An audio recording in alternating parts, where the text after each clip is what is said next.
we're realizing the entire way that the medical system has treated this is backwards. So, for example, we've been told there's nothing you can do about it. We've been told that since there's nothing you can do about it, there's no reason to come in early. People will wait and wait and wait because they say, oh, there's nothing you can do. And that, unfortunately, that's the opposite of what you should be doing.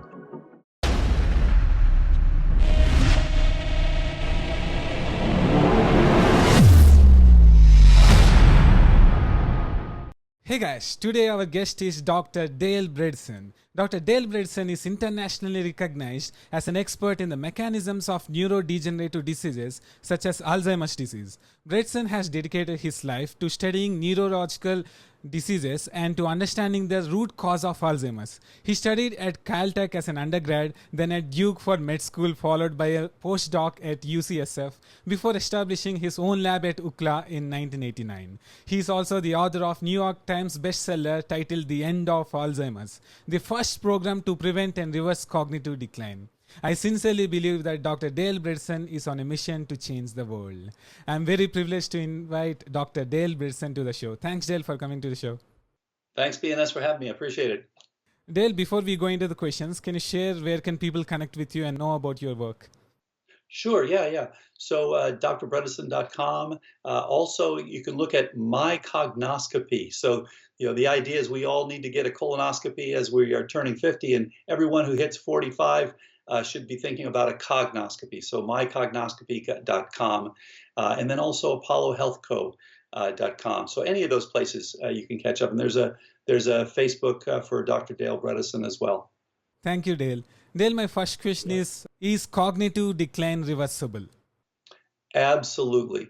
And we've been told time and time again that there's nothing you can do, there's no prevention, there's no reversal, and there's no delay. And in fact, that has turned out not to be the case. And we worked on this for over 30 years. I had a laboratory and studied the mechanisms of neurodegeneration. So we wanted to understand, why are cells dying? Why are brain cells lost in these various neurodegenerative diseases, such as Alzheimer's and Parkinson's? And what we found was very interesting, that if you look at Alzheimer's, it is very much about a balance between the ability of your brain to make and keep synapses, which is going on all the time. You're learning new things, remembering new things. And on the other hand, pulling back, which is essentially related to forgetting. We're all actively forgetting the 7th song that played on the radio on the way to work yesterday. So there's a beautiful balance. And people who are starting to develop cognitive decline are on the wrong side of that balance. The pulling back is now greater than the going forward and making these synapses. So when we treat people, we do all the things that increase the production and maintenance of synapses after evaluating what are the contributors, and then we reduce all the things that are pulling back. And I should point out, all of the approaches in the past have predetermined a treatment. So they just say, okay, BNS, if you're having trouble with your brain, we're going to give you drug X, without knowing what's actually causing it. So what we're doing that's different than anyone before is we look at many, many different variables that look at what actually drives this. So BNS, do you have insulin resistance? Do you have specific toxins, biotoxins, organic toxins, metallotoxins? Do you have specific pathogens? Do you have herpes simplex 1 as an example, which is one of the many that increase your risk?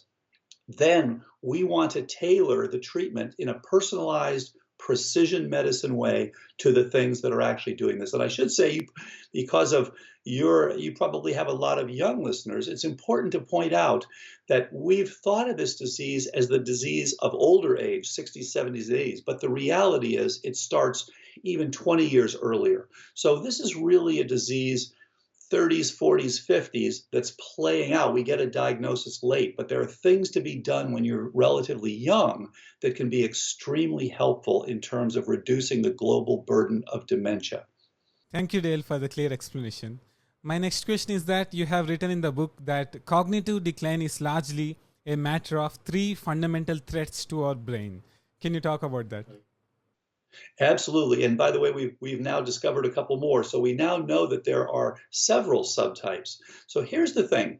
when you look at this balance between, it's really about neuroplasticity. It's between making and keeping your synapses and then pulling back and reorganizing. When you look at what puts you on the wrong side of that balance, there are several things that we tend to do in our lives, and of course our genetics plays into this as well, that will change that balance and therefore put you at risk. So we realize that that means that there are subtypes. So type 1, or inflammatory or hot Alzheimer's disease, is when you have inflammation that can be due to leaky gut, it can be due to chronic sinusitis, it can be due to infections, chronic infections of all sorts of different organisms that may be even undiagnosed. These are the same sorts of things, by the way, that can give you inflammation that leads to arthritis. So people who have ongoing inflammation, as you know, are at risk for heart disease. Well, they're also at risk for brain disease. And so that does change. You can literally trace the molecules, such as an example being NF-kappa B. As this is activated, this is part of the inflammatory cascade. And this turns out to produce the very molecules that change that balance. So you can literally trace the molecular pathway from inflammation to Alzheimer's disease. You can see the balance change. So that's type 1. Type 2 is very different. It's atrophic. So this is where you may not have any inflammation, but you have a reduction in the support. And you have almost a quadrillion synapses, that's 10 to the 15th synapses in your brain. Tremendous amount of energy, nutrients, hormones, growth factors, all required to keep this functioning optimally.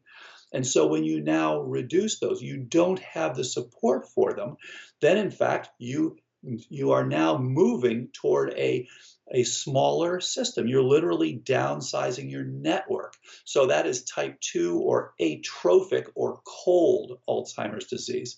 And by the way, I should say, a couple thousand years ago, the Ayurvedic physicians came to a very similar conclusion, that there were these subtypes of dementia. Then type 1.5 is glycotoxic, sweet Alzheimer's disease, really sugar related. And the reason we call it 1.5 is it has features of 1 and 2. You get the inflammation because the sugar molecules actually stick to the various proteins, but you also get the atrophic effect because you become resistant to the effects of insulin. And insulin is a very important support for your brain. It's one of the most important trophic factors for your neurons in your brain. So that's type 1.5. Then type 3 is toxic, and there are all sorts of toxins, metals like mercury, organic toxins like toluene and formaldehyde and glyphosate and things like that. And then there are biotoxins, things that are made often by molds. So things, for example, like if you have exposure to trichothecenes from Stachybotrys. And the big molds we get exposed to, the bad ones, are Stachybotrys, Penicillium, Aspergillus, Chaetomium, Wallemia. Those are the big 5. Most of the molds, not such a problem. They don't make these horrible toxins. But unfortunately, many people don't realize they are exposed to these. And over the years, they build up and they end up with things like immune deficiency and kidney damage and cancer and Alzheimer's or Parkinson's. So it's one of the causes of neurodegeneration. Then the additional ones that I didn't mention in the book, which will be coming out in the new book, are vascular. So there's a vascular component in many people. And then, of course, traumatic. So if you have trauma to your head, you're at increased risk for cognitive decline as well. So those are the major ones that can contribute. Unfortunately, we don't tend to think about these. And in fact, our doctors don't tend to check. So they don't do the right tests that are actually telling you why you had cognitive decline. And therefore, they're unable to reverse the problem. Thanks, Dale. I'm really excited for your next book. Thank you very much. It'll be out on August 18th. Oh, awesome. Dale, how does one know that they are experiencing cognitive decline? Yeah, this is a great point because, we're realizing the entire way that the medical system has treated this is backwards. So, for example, we've been told there's nothing you can do about it. We've been told that since there's nothing you can do about it, there's no reason to come in early. People will wait and wait and wait because they say, oh, there's nothing you can do. And that, unfortunately, that's the opposite of what you should be doing. So what we recommend, again, is that everyone, as they get into their 40s, think about this and get evaluated. You can get a simple, what we call a cognoscopy, very simply. In fact, you can even go directly, get this directly online, mycognoscopy.com. So this is three things: a simple set of blood tests that looks at now the critical things. Do you have ongoing inflammation? Do you have specific pathogens? And on and on. Secondly, a simple online cognitive assessment. So it'll tell you, how's your memory doing? Because what happens is, of course, we say, oh, yeah, we're getting a little older maybe, or, oh, I'm just having a bad day. And our spouses will tell us, or our friends will tell us, yeah, things aren't that bad yet. So just wait. And that's the opposite of what you want to do. The reality is, if we all got on prevention, we could make Alzheimer's a rare disease, just as it should be. And then the third piece of this is optional. If you don't have any symptoms at all and you're scoring well on cognitive tests, you don't need to do an MRI.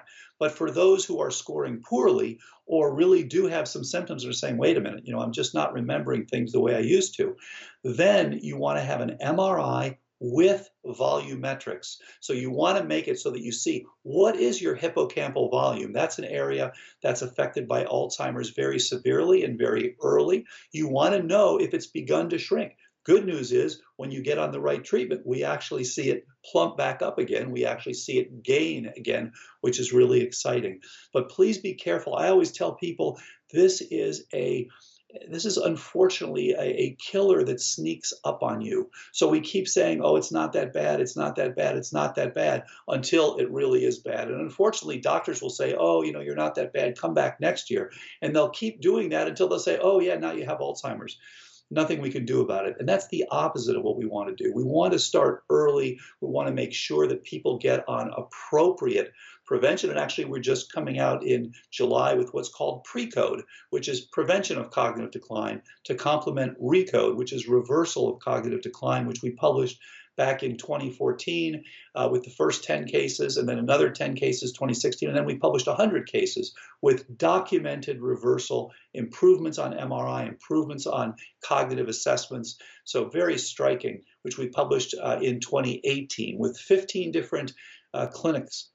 So this is going on now. We've trained 1,500 physicians from 10 different countries and all over the US so that they can understand how to prevent and deal with cognitive decline. Because if we don't do something about it, this is going to bankrupt Medicare in the next about 10 to 15 years. So this is a major problem that we can now deal with. Thanks, Dale. Dale, what is the role of genes in the Alzheimer's disease?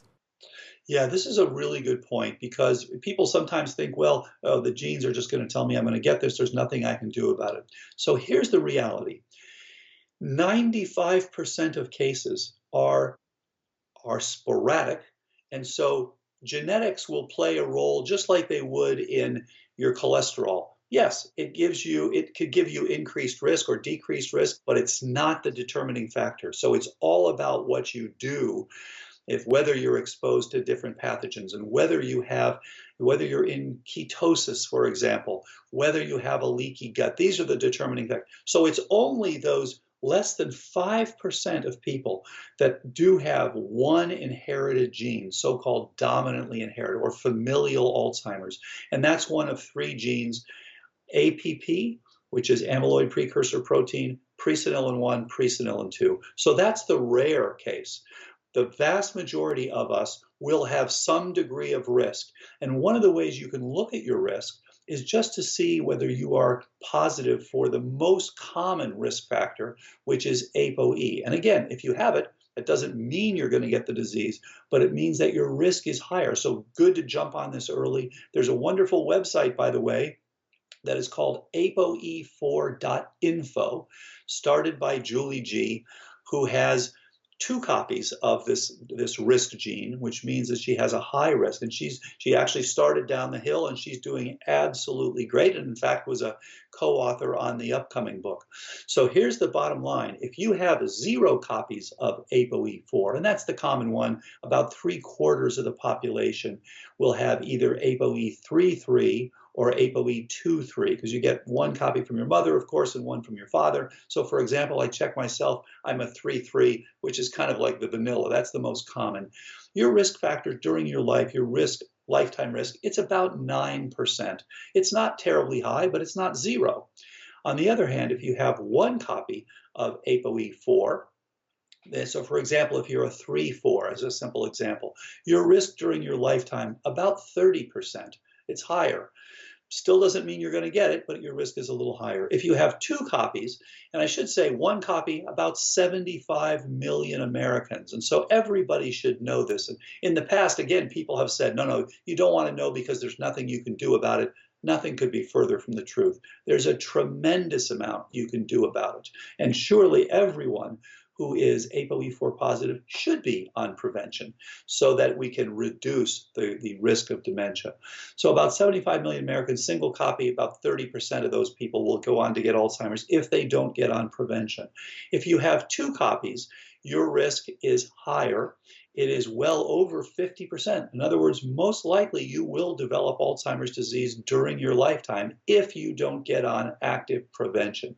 And again, earliest changes, if you don't get on prevention, certainly when the earliest changes occur, please check. We had, as an example, a woman who came in a few years ago and said, there's a lot of Alzheimer's in my family. I'd like to get on prevention. Well, when we tested her, it turned out she was already going down. She already had a MoCA score. You should be around 28 to 30 on your MoCA, which is Montreal Cognitive Assessment.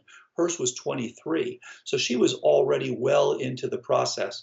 And yet, it had snuck up on her so slowly she didn't realize it. She got on treatment. She's now at 30, which is perfect score, doing absolutely great. So get in early. There's a tremendous amount you can do. Dale, how hard it's been for you to create an alternative protocol for Alzheimer's? Yeah, that's a great point. There's been a lot of pushback. And so, it's interesting. When if you're in Silicon Valley, then it's all about disruption. It's all about new things. If you're in medicine, it's all about tradition and permission. So, you want to say, oh, we've got to be really careful. Okay, well, the reality is there's nothing that has been available to help this disease in the past. So unfortunately, the research that we did over 30 years pointed us in a new direction and said, look, you have to go after the things that are actually causing the problem, which actually is obvious. And yet that had not been the way that people were doing this. And so people were just giving a drug that has nothing to do with what causes the disease, and of course getting horrible outcomes. And over 400 drugs failed in clinical trials. And even the ones that succeeded had an absolutely minimal impact and didn't change the actual degenerative process. So as you might imagine, BNS, when we first said, okay, all these people are wrong, you have to look at this disease in a different way, then of course we got a lot of pushback. People didn't want to fund any grants. People didn't want to read any papers. I mean, it was really, there's been a tremendous amount of pushback. My hope is in the long run, having this program, having these precision protocols will be the best way to test new drugs. Because as it's been, when you're trying to take a drug, you're asking a drug to do dozens of different things, which it cannot do. So we usually tell the patients, imagine you have a roof and your roof has 36 holes because we've got 36 different mechanisms that all contribute to this.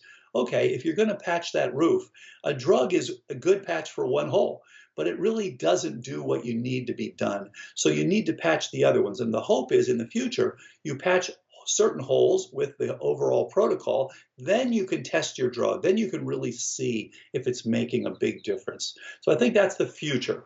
And we're now in the middle of the first clinical trial in history in which we evaluate all the different contributors for people and then address those contributors instead of predetermining a treatment. And I think that'll help. But no question, anytime you have a change in medicine, there is going to be marginalization, there's going to be backlash. And by the way, this happened when scurvy was first discovered. It happened when infections were first discovered. It happened with Dr. Semmelweis in the early 1800s, with Louis Pasteur. This has been the standard. Medicine is very reluctant to make changes, unlike Silicon Valley. So we do need to have a little more Silicon Valley in the way we practice medicine, because in the 20th century, people were dying of simple illnesses, pneumococcal pneumonia, tuberculosis, things like that. In the 21st century, virtually all of us are dying of complex chronic illnesses, such as Alzheimer's,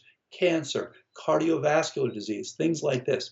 It's a completely different approach. You have to look at the different things that are actually contributing to the decline and to the disease itself. Yes, Dale. Dale, why Alzheimer's is called type 3 diabetes? Yeah, that's a good point. So it's been called type 3 diabetes because, in fact, the vast majority of people with Alzheimer's do have some insulin resistance, just like we see with type 2 diabetes. Now, what our research suggests is that it's not quite that simple, that it's just type 3 diabetes. Yes, that's part of it. And many people do have a component from the insulin resistance. But as I mentioned earlier, other inflammatory things, atrophic, loss of support from trophic factors, from vitamin D, from hormones, specific toxins, vascular contribution. So it goes way beyond type 3 diabetes. However, type 3 diabetes, a very important contributor to many cases. Dale, what are some long term habits we can adopt to slow down the cognitive decline that we face? Yeah, this is a great point. So there are some things to do. And so I would recommend, first and foremost, get checked out and see what your major risk factors are.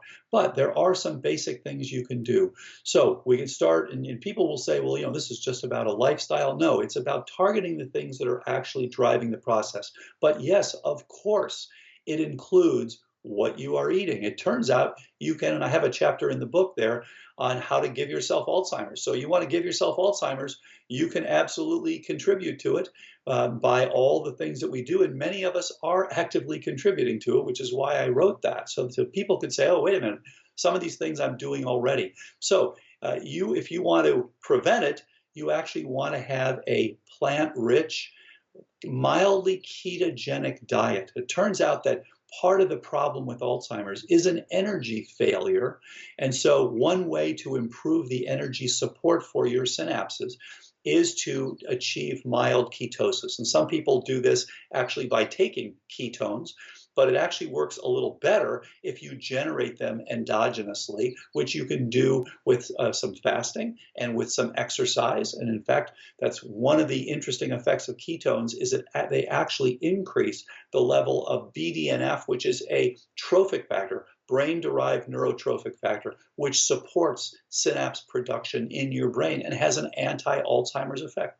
Turns out exercise turns out to be very helpful, much more so than we were led to believe in medical school. And both some from strength training, which actually helps you with your insulin sensitivity, so it helps you to reduce your risk for type 2 diabetes. If you have prediabetes or type 2 diabetes, you are increasing your risk for cognitive decline. Very important then. And then the third thing is checking your sleep.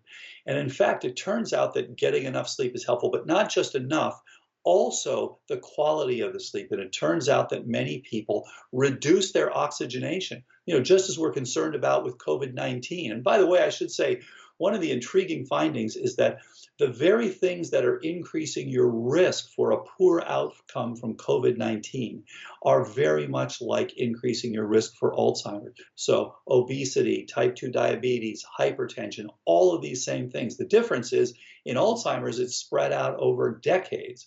In COVID-19, of course, we're talking about a couple of weeks. So it's the same sort of risk factors, though, because these are changing your immune system and your ability to deal with these various insults. What it turns out that what we call Alzheimer's actually is a response. It's a protective response, which again is backwards from what everybody thought. It's a protective response to these various insults, the inflammation, the various pathogens and toxins and things like this. You're producing the amyloid that we associate with Alzheimer's disease. as a way to protect yourself against these different insults. So we want to remove those insults. And so to get back to your question, so knowing whether you have this reduced saturation while you're sleeping is important. It's easy to do. You get an oximeter, your doctor can loan you one, you can buy an inexpensive one over the internet, very easy. Stick it on your finger overnight, you can actually see if your oxygenation is dropping. And by the way, you can even check your oxygen saturation on your iPhone. There are apps to do that, and I check mine all the time because of COVID-19. I want to know, where are things with my oxygenation. Easy to do. And then another thing is stress. It turns out that high levels of stress chronically actually do shrink your brain, actually do increase your risk for Alzheimer's. So you want to reduce that overall risk factor with reducing the stress and managing it. And then interestingly, brain training. Turns out brain training is very helpful. And the best one, the one we've used because it's got the most publications and the most demonstration of improvement, is Brain HQ. This was developed by Professor Mike Mersnick, who has won awards, international awards for this. Something called the Kavli Prize he won a few years ago. A brilliant guy who's developed this approach that increases your ability to make and keep synapses. And then beyond that, optimizing your vascular risk factors, optimizing your hormones, your nutrients, and your trophic factors. And there are lots of ways to do this now. There are things that, so what we used to be told was there's nothing in the armamentarium. There's just nothing to do. In fact, it's the opposite. There is a massive armamentarium that we have, beginning with what you're eating, but including various medicines, supplements, brain training, on and on and on.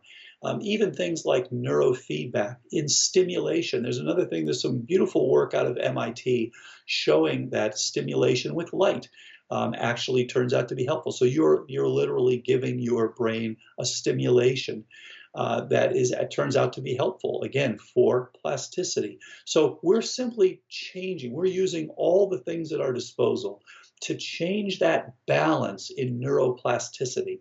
When you have Alzheimer's, essentially, your brain has given up. It's not making these new synapses. Either it doesn't have the appropriate nutrients, hormones, trophic factors.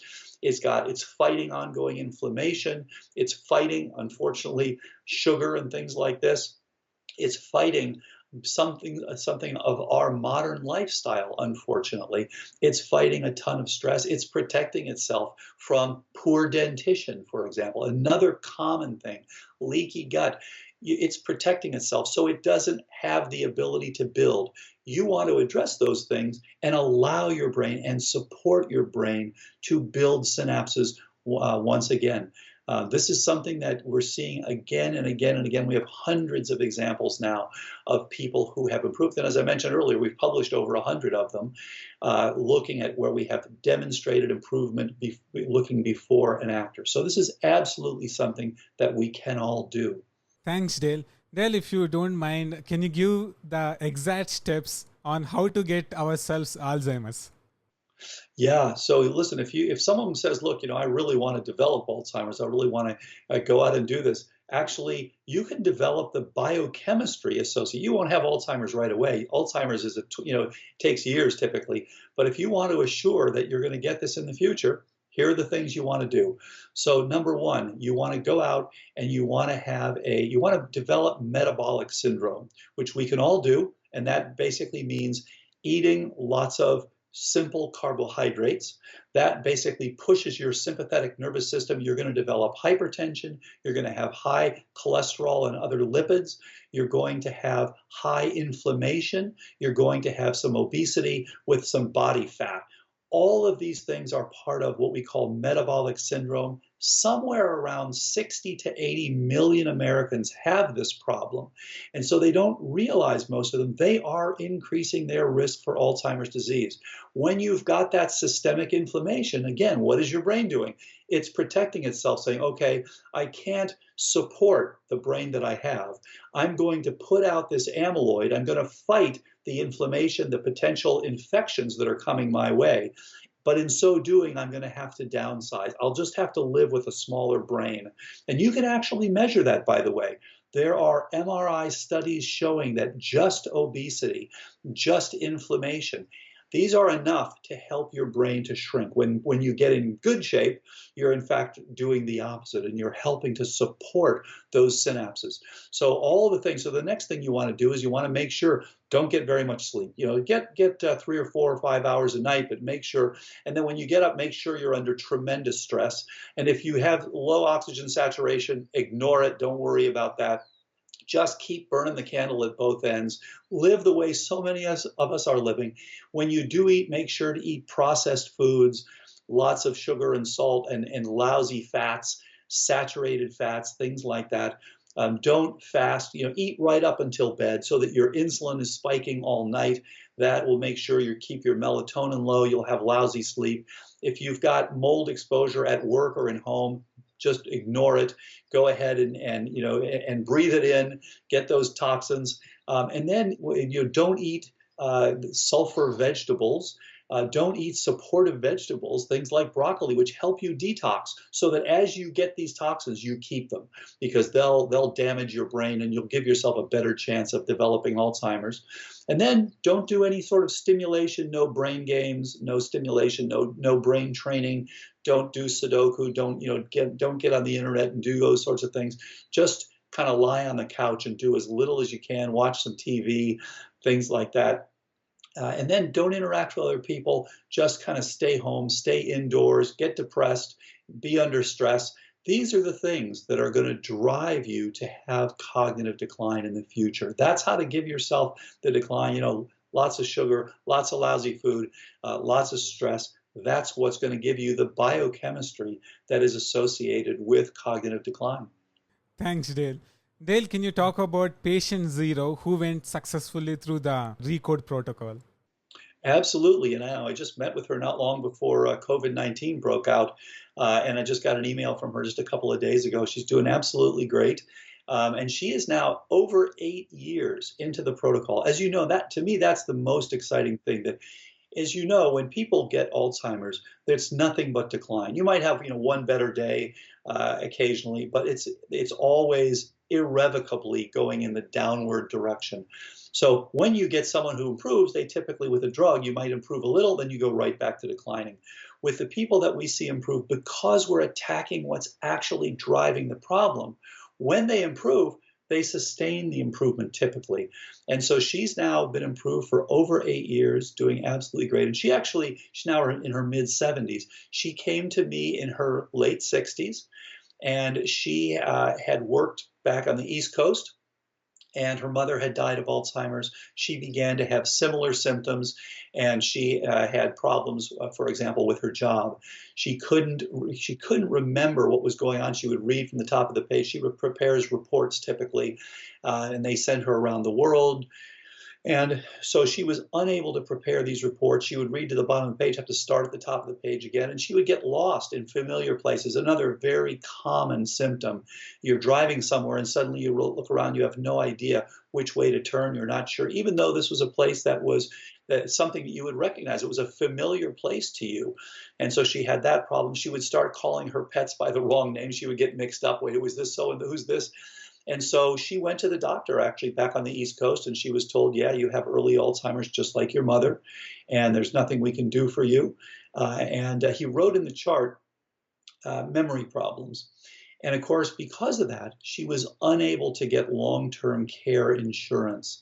And so she was told, no, because of this, we're not going to give you insurance. So she called a friend of hers who lives in San Francisco, longtime friend, and said, I'm going to commit suicide because I know what's coming. I watched my mother, and I'm not going to go through what my mother went through going into a nursing home and not recognize her family members. It was just horrible. And so her friend said, well, wait a minute. This was before we had published the first paper. This was now back in 2012, and we published the first paper on this in 2014. So a friend of hers said, I've heard that there's some new research going on at the Buck Institute up in Marin County, just north of the Golden Gate Bridge. And that was from my laboratory. And so I got a call and saying, well, would I see this patient? And I said, look, I haven't seen patients in 20 years because we're focused on the lab side. I said, we had gotten turned down to do the first comprehensive trial, to do all these different things because the review board said, oh no, you can't do this because you're looking at a multivariable solution and you need to look at a univariable solution. Well, in fact, that's not the way the disease works. And so, I met with this woman and said, look, I don't deal with patients. I deal with mice and fruit flies and cells and things like that. But I can tell you what we proposed for the trial, and you're welcome to take this back to your doctor on the East Coast. So to my surprise, 3 months later, I got a call at my home from this woman, and she said, I can't believe it. My memory's better than it's been in 20 years. I'm back at work full time. I'm doing great. And she has continued to do well. Now, interestingly, 4 times she went off the program. There's this protocol that is for her based on her issues. And when she went off those, it took about 7 to 10 days for her to restart the declining. So it really shows that what she was doing was helping her. Now, the interesting thing is you don't have to patch all the 36 holes, because as you begin to get healthier, as you begin to patch them and address the things that are actually causing this, your body becomes more resilient. So she actually ended up doing 12 out of the 36 things for her. But for her, that was enough. And I told her then, look, it's great that you're doing better. You may have to patch some more of these holes at some point, so come back if you have problems again. But she's done very, very well, again, over 8 years now, except for the 4 times that she stopped for various reasons. She ran out of some of the things and she got a viral infection. She was overseas one time, things like that. So by the way, she has become a brain health coach, and she's now coaching people in the thing that actually helped her years ago. Sounds awesome, Dale. You are awesome. Thank you for that. Thank you very much. Dale, now we have questions from subscribers. Sure. So, Phil W is asking, since the brain is made up mostly of cholesterol, what effect does a low cholesterol, low fat diet and taking cholesterol lowering medications like statins have on the brain? You know, this is such a good question because so many people just focus on let's lower the cholesterol, let's lower it, lower it, lower it. Well, again, that's an unnatural thing, just as Phil said. So, he's absolutely right. And so the reality is we want to keep the inflammatory part down, and we recommend this. So we want to know your HSCRP. Inflammation increases your vascular risk. And we want to know the thing that's most important is LDL particle number. You can also measure this as SDLDL, which is small dense LDL, or oxidized LDL. These are all the damaged LDL that contribute to the vessel damage. And we actually want to keep, just as Phil said, we want to keep our cholesterol, our total cholesterol, fairly good. And we don't want to drop it. As we start to get down low, below 150, below 120, 125, that is associated with cerebral atrophy. You can begin to see some atrophy in the brains. So what's really interesting is when you do the right things, when you get on the program and you actually have appropriate diet and exercise and sleep and stress, you're able to come off the statins typically. You don't need to inhibit your body's production of cholesterol, which, as you indicated, can be a problem. So yes, absolutely, the brain is largely fat, all sorts of fats. You want to make sure to have enough. And I should mention along these, one related item related to lecithin is the fact that choline, which is not a fat, it's a nutrient molecule, but it can be found in association with fats, as an example, and it can be part both of fats and neurotransmitters. Choline is something that is critical for acetylcholine, which is the neurotransmitter most associated with memory formation and which is reduced in Alzheimer's. If you look at the requirement for choline in our diets, it's about 550 milligrams per day. Most people are not getting that much choline in their diet. So most of us have chronic deficiencies in several things. Choline is a big one. Iodine, another common one. Magnesium, zinc. There are over 1 billion people on Earth who have zinc deficiencies. And by the way, if you want to give yourself zinc deficiency, start taking some of these proton pump inhibitors for gastric reflux, and you won't be able to absorb your zinc as well. And then potassium is another one. So all of these things are things that most of us have some deficiency in. So good to check and find out and then deal with it appropriately. And yes, I agree, cholesterol is an issue. Please don't allow it to go too low, but at the same time, it becomes a problem when you have associated inflammation and when you have associated high LDL particle number. You want your LDL particle number in the 800 to 1200 range. You don't want to be sitting out at 2000 because that does increase your risk for a vascular component. So you have to remember all these things. It's a little bit like having an orchestra play appropriately. And all these people who have been trying to treat this with a monotherapy, with a single drug, are basically saying, okay, does the violin, is that the orchestra? Is the tuba, is that the orchestra? Is the timpani? No, none of these things by themselves is the orchestra. You have to get these things appropriately working together. And by the way, it also shows any of them can contribute to cognitive decline. So that you want the whole system to be working functionally together. That's the key. Thanks, Dale. His next question is that what does the long-term use of proton pump inhibitors do to the brain and the accumulation of plaque in the brain? Yeah, this is a very good point because proton pump inhibitors will increase your risk for cognitive decline. That's been published repeatedly. And it looks like the main mechanism there is because you are reducing the gastric acid that needs to be there. Again, everything has been so backwards here. The reason that people are getting this reflux is that the acid actually closes this so-called LES, the lower esophageal sphincter. That's the thing that keeps that reflux there. So as we get a little older and we're not able to make that acid, especially if we're pouring in things that need extra acid, then in fact what happens is we don't make enough acid and therefore we don't close that. And so the stuff bubbles up. So instead of supporting our acid production, and you can take enzymes, especially if you're eating a large amount of meat, for example, then you want to take some enzymes that will help you to break this down so you don't get that reflux. The idea of the PPIs is backwards. You're now saying, okay, I'm just going to prevent my stomach from making acid. Well, you can imagine what happens. You now can't make the enzymes work. The enzymes work in the acid environment. So therefore, you don't absorb the things the way you should. And by the way, when you don't absorb them, not only can you get cognitive decline, you can also get macular degeneration. So you can begin to go blind because you are not supporting your macula in the retina. So you need that acid, and you actually don't want to have the proton pump inhibitors. They reduce your zinc. They reduce your vitamin B12, which, by the way, is also associated with dementia. So, and we've got many examples where people will say, well, I just can't get off these things. Well, actually, if you do the right things, in fact, you typically can get off them. And some people even need to take a small amount of acid as betaine HCl when they eat to help themselves digest. And you can figure that out with your doctor to see. There's some simple tests you can do. But the bottom line is our stomachs were made to produce acid to help us with digestion.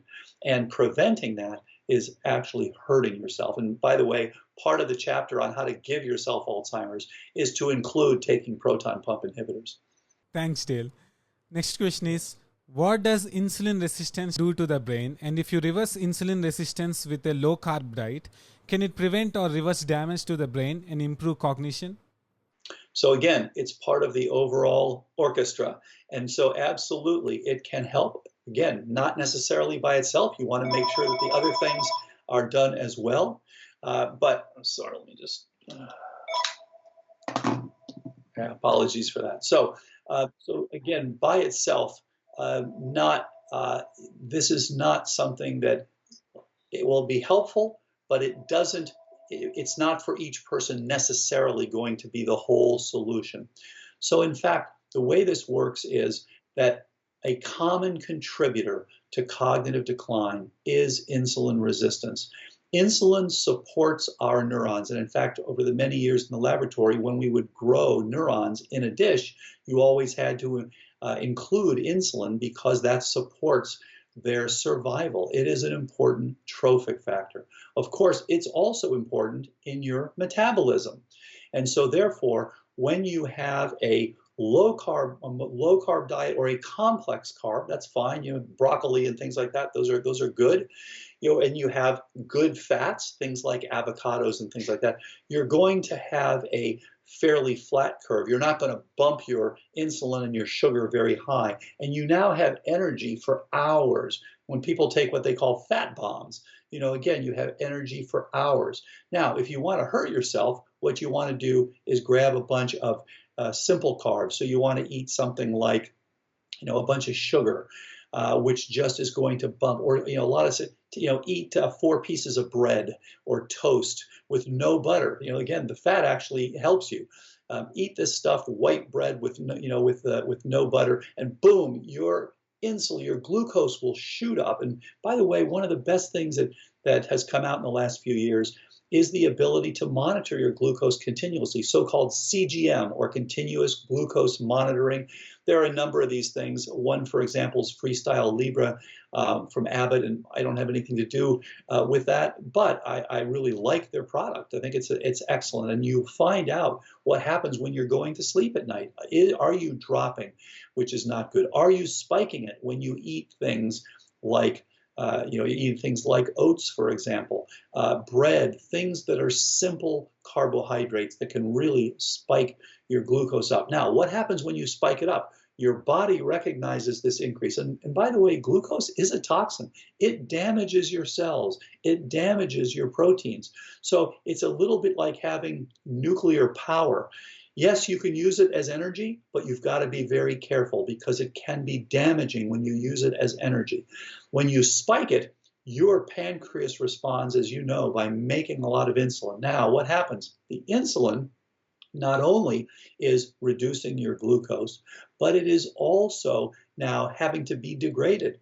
And so a couple of things happen. First of all, when it's high, it's binding to the insulin receptors. And over time, with this high insulin repeatedly, your receptors will downregulate their ability. They actually phosphorylate one of the proteins downstream called IRS1, which is part of the insulin signaling. So you've now lost that important insulin signaling. You've become resistant to insulin, and you've lost that nice trophic effect on your neurons. In addition, as you try to now break down the insulin, you make what's called IDE, insulin degrading enzyme. And by the way, guess what IDE also degrades? Amyloid. So now you're using this to degrade your insulin, you're not using it to degrade your amyloid, and you're now building that up. So for all these reasons, you want to avoid insulin resistance. Thanks, Dale. Gemma has a question. Can Alzheimer's suddenly get worse? Very good point. So in general, what happens is Alzheimer's will go like this, but absolutely people can get much worse very quickly for a number of reasons. Remember that you're now making the amyloid, you're making this response that we end up calling Alzheimer's as a protective response because of exposure to various toxins and various pathogens. You are literally trying to protect yourself. So you can make yourself suddenly worse in a lot of ways. Go out and have a new infection. People who have a kidney stone, people who get COVID-19 will get much worse. And you probably heard recently people with COVID-19, many extra Alzheimer's deaths with COVID-19, unfortunately. Get under stress. Re-expose yourself. So we have people, for example, who are exposed to these mycotoxins. They'll start to get better as we treat the mycotoxins. Now they'll get a newer exposure to mycotoxins and go right back down very quickly. So there are many things that, in fact, can exacerbate the cognitive decline. Thanks, Dale. Dale, does Alzheimer's cause death? So yes, Alzheimer's is now the third leading cause of death in the United States. Now, what happens, as with many of these neurodegenerative diseases, what they do is incapacitate people, and that ultimately, therefore, they die. They typically, at the very end stage, it'll be from pneumonia or it'll be from a pulmonary embolus or things like that. So the acute cause at the very end. But it's still listed as the cause of death is Alzheimer's because that incapacitates you and ultimately has it so that you are simply lying there unable to care for yourself. Joanne is asking, why do Alzheimer patients become aggressive and what can be done to reduce this? Yeah, so it's a very good point. And be careful when people become aggressive, that can be a signal, especially if this happens early on. It can be a signal that there's something beyond just Alzheimer's. And so be careful. It may be some contribution from trauma, head trauma, so-called CTE, this chronic traumatic encephalopathy, which was characterized in the movie Concussion with Will Smith. So that CTE, which happens to football players and people who've had traffic accidents and fallen off their bicycles and things like that, who've had head trauma, especially repeated head trauma, that typically gives you a triad. So you have depression, aggression, and dementia. Now, if it's not that, if it's truly just Alzheimer's disease and not the traumatic association of Alzheimer's, and it's not frontotemporal dementia, which is another one that can masquerade, can look like Alzheimer's and can give you this aggression. If it really is Alzheimer's, yes, this can happen in Alzheimer's.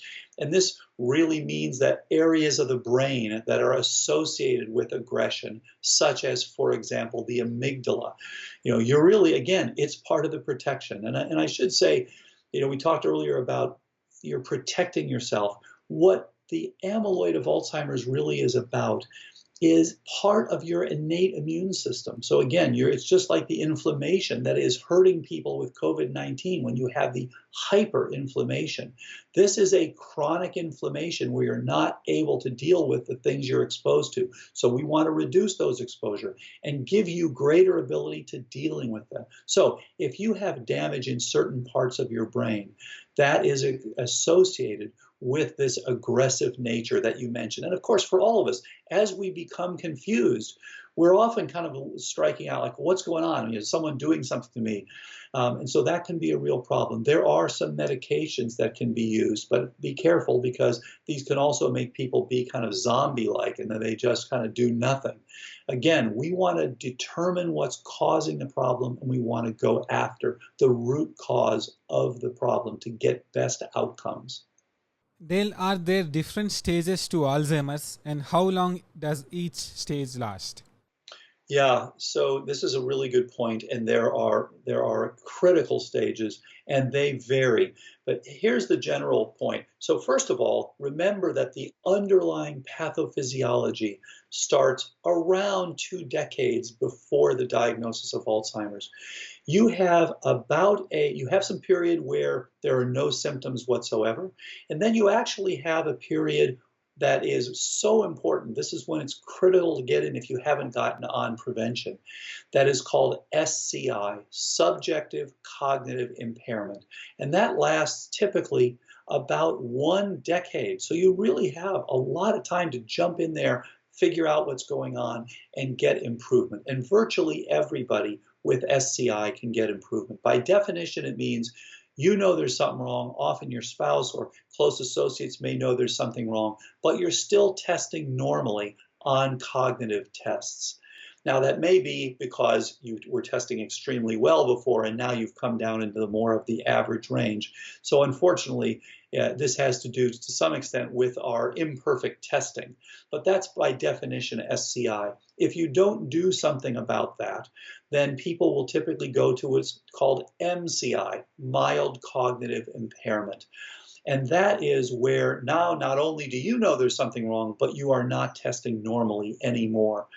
And your MoCA scores may be down, your CNS vital signs or other simple tests, or tests that are more standard neuropsychological tests. These things are now showing the abnormalities.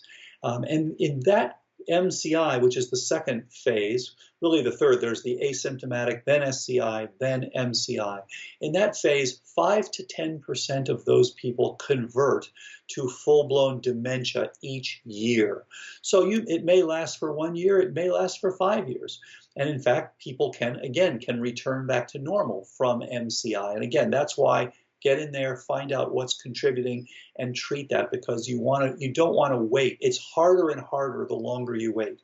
Now, by definition, when you convert to full-blown Alzheimer's disease, That is dementia. That is now when you've begun to lose your activities of daily living, your ability to dress yourself, your ability to bathe yourself, your ability to take care of yourself. Now, as you can imagine, that's really a very late state.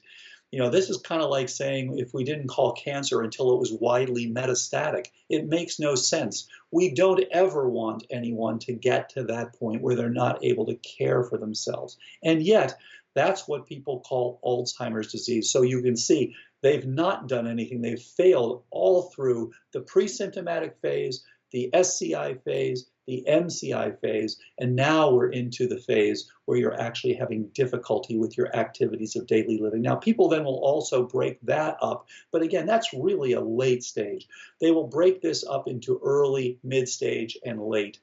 But we have had people with MoCA scores of 0 who could not dress themselves, who could not speak, who got better when addressing the protocol. I actually had a really interesting email from a guy who said he was angry with me because I was saying, well, people, we should, not necessarily be treating the people who are in late stage. And he said, look, my wife had a MoCA score of 0. She's doing much better. She's able to dress herself again. She's able to interact with it. She's doing so much better. So that you really should even get treatment in these late stages. So my only point is it's easier and more effective to do it early on. But yes, we have had some examples of people, even in very late stages, improving.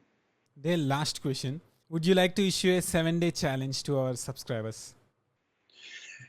Interesting. So what I would challenge people to take a look at the things, the features that are putting you at risk. Now, if you're 25, you don't have to worry too much about it. Although, again, BNS, as you know, we have now more childhood obesity. We have more childhood type 2 diabetes. And therefore, we're looking at shorter lifespans. And we're looking at people who, in fact, are going to have increased risk for dementia. As you know, we're looking at decreased lifespans for the first time.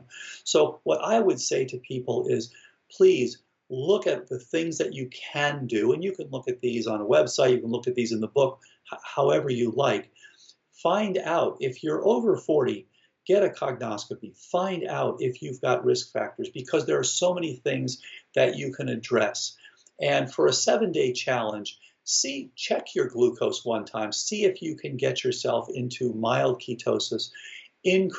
Check your sleep, and really look at these things to see if you can help to reduce your future risk. And by the way, see if you can get, after 7 days, better cognition. One of the most striking things that we find is that people who have normal cognition, young guys like you, BNS, they find that when they do the right things, they actually are sharper. So this also helps your daily activity.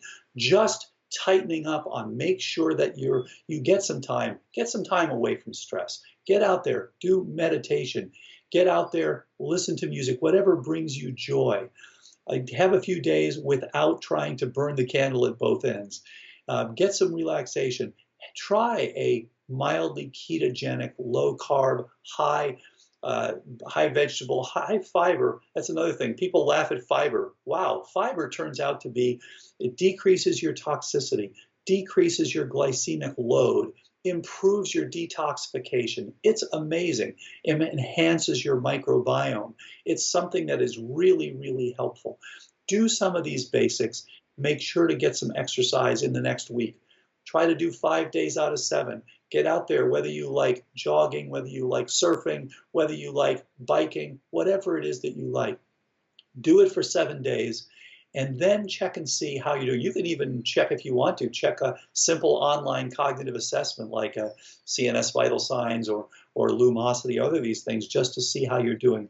And I would challenge people. I suspect that many people will find that they actually do think better after 7 days of doing this sort of thing. And in fact, if they continue, they will decrease their risk for cognitive decline. Let's all work together to reduce the global burden of dementia. Thank you so much, Dale. And before you go, can you once again share where can people connect with you so that they will remember it better? Absolutely. So you can connect with me at drbredesen.com, or there's a Facebook page, Dr. Dale Bredesen, or you can also connect with me, mycognoscopy.com. Thank you so much, Dale, for coming to the show and enlightening us. Thank you very much. Absolutely. Thanks so much, BNS. Thanks for having me. All right. Stay safe and well during the pandemic. Thank you. All right. Take care. Yeah. Subscribe to BNS Goku Great.